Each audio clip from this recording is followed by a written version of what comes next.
So let's talk about hours after his uncle was released from police custody. Prince Harry posted a video, and he posted a video not about the scandal because, not his circus, not his clowns, and he didn't even say anything about the family. He did not even reference the crisis that is engulfing the institution that he left behind. He decided to do a video about sick children. And he said that every year, one of the moments I look forward to the most is spending time with the incredible children and families that I met through the Well Child Awards. That is who Harry is. This is who he's always been. While the British press are consumed with Bad Uncle, Harry was focused on something else entirely, and that is children living with complex medical needs, children who face challenges that most of us can never ever imagine, and children who meet life with courage and joy despite everything. And he said that in their smiles, their determination, and their kindness, they show us what strength truly looks like. Now, Harry has been patron of Well Child since 2007, nearly 20 years, through everything, through the tabloid attacks, through the family rifts, through leaving the country, through building a new life with his gorgeous children, beautiful wife in Montecito, in their mansion that has beautiful ocean views and mountain views. I added that's my embellishment. But the one thing I love about him is that he's never ever stopped showing up for the children. He would dress as superhero characters to announce awards. He plays with them. Last year, he was shown balloon sword fighting with a little girl. That is who Harry is.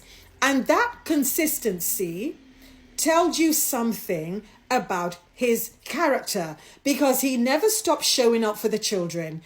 Even when everything was in chaos, when his family was briefing against him, when the press was attacking his wife, when his security was stripped, Harry kept doing the work. He kept visiting hospitals, he kept meeting families, and he kept celebrating children who inspire him. This was not a man who abandoned duty. This is a man who understood what duty actually means. Duty is not ribbon cutting. Duty is not waving from balconies or riding in carriages or pretending to lift boxes in high heels. Duty is not visiting for 45 minutes and promptly forgetting the people that you've met.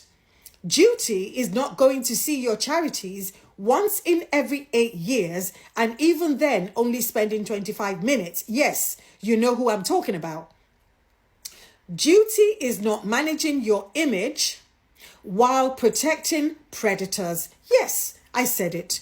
Duty, Harry's definition of duty, is showing up year after year for people that need you, even when no one is watching, even when the cameras are pointed elsewhere, even when the world is focused on scandal. Harry has shown up for Well Child for nearly 2 decades. He has held dying children in his arms. He has sat with families who've had to navigate the most unimaginable grief. He has used his platform to raise awareness and, more importantly, to raise funds for young people who are often invisible. That is service, that is duty, and that is what he chose when he left. Now, the narrative has always been, oh, Harry abandoned his responsibilities, he abandoned his duties, that he walked away from his work, that he traded service for celebrity. Well. Look at what he posted yesterday. Look at where his heart is. Look at what he chooses to talk about when he could talk about anything. Now, me, I am petty. He could have thrown shade. He could have said nasty things about that bad uncle, but instead he chose to focus attention on a charity that he served for nearly 20 years. Now, Harry has never stopped being who he is. He is the prince, in fact, the only prince who connected with people. He's the only prince that connects with people in a way that none of them can ever do. And he is the prince who cared about veterans and mental health and sick children long before it was fashionable. Long before the other brother decided he also wanted to champion all those things. Now, this is the prince, Prince Harry, who saw past the institution to the actual humans it was supposed to serve.